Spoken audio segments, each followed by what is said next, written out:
Samsung Galaxy Note 10 5G ដែលវាមានបញ្ហាសាកថ្មចូលក្នុងសារទៅគឺវាចេញសញ្ញាតំណទឹកអាហ្នឹងគឺជារោគសញ្ញានៃការខូច USB ដែលវាមូលហេតុគឺមកពីចូលទឹកឬក៏មានសំណើមទៅលើគូតា Type C របស់វាហ្នឹងឥឡូវយើងមកមើលវីដេអូនេះគឺខ្ញុំនឹងបង្ហាញពីរបៀបផ្លុំដូរគូតាហ្នឹងដំបូងយើងយកគូជ័រឲ្យចេញមកឲ្យដាក់ស្រោលទៅផ្លុំអាហ្នឹងខ្ញុំប្រើជាមួយនឹងកម្ដៅ360ខ្យល់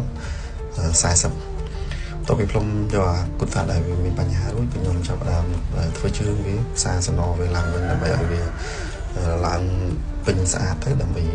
ពេលយើងដាក់គូតាថ្មីគឺវាជាប់ល្អហើយក៏ប្រើប្រាស់បានដូចនឹងខូចឡើងវិញដែរបន្ទាប់ពីផ្សារហើយយើងត្រូវពិនិត្យមើលឡើងវិញថាកន្លែងណាវាមានស្ទើរមានអីចឹងយើងត្រូវបន្ថែមវាឡើងវិញឲ្យស្អាតចឹងណា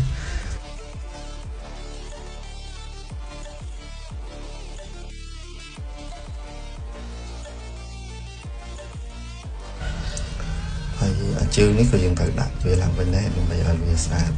ឲ្យមាំបានយូរតទៅពីនេះហើយយើង clean វាស្អាតចឹងមកហើយនេះគឺគូតាថ្មីអញ្ចឹងពេលគូតាថ្មីក៏យើងត្រូវផ្សារវាឡើងវិញឲ្យស្អាតដែរពួកអីគូតាថ្មីហ្នឹងគឺវាមានសំណដែរអញ្ចឹងយើងត្រូវសំណដាក់ផ្សារពីស៊ីសំណវាហ្នឹងទៅដើម្បីយើងដាក់ទៅវាជាប់ល្អឥឡូវយើងចាប់ដើមផ្លុំទម្លាក់ចោលគឺខ្ញុំប្រើតែដៅប្រហែលនឹងពេលយើងផ្លុំលើកដែរ360ខ្យល់45 40ហ្នឹងផ្លុំហើយយើងសង្កត់វាអញ្ចឹងអានេះខ្ញុំដាក់ speed គុណ2បើខ្លីចឹងទៅយើងស្រួលមើលហើយធ្វើយូរពេកក៏ខ្ជិលកាត់វីដេអូដែរធ្វើមានពេលមកឥឡូវបន្ទាប់ពីយើងផ្លុំចូលរួចហើយយើងចាប់ដើម clean សម្អាតវាជុំវិញនឹងសម្អាតស្រោលកន្តិចនឹងតលីឬក៏មានសំណើមមានអីហ្នឹងយើង clean វាស្អាតឥឡូវយើងចាប់ដើមតេស្តឥឡូវសាកចូលរួចហើយអូខេអរគុណ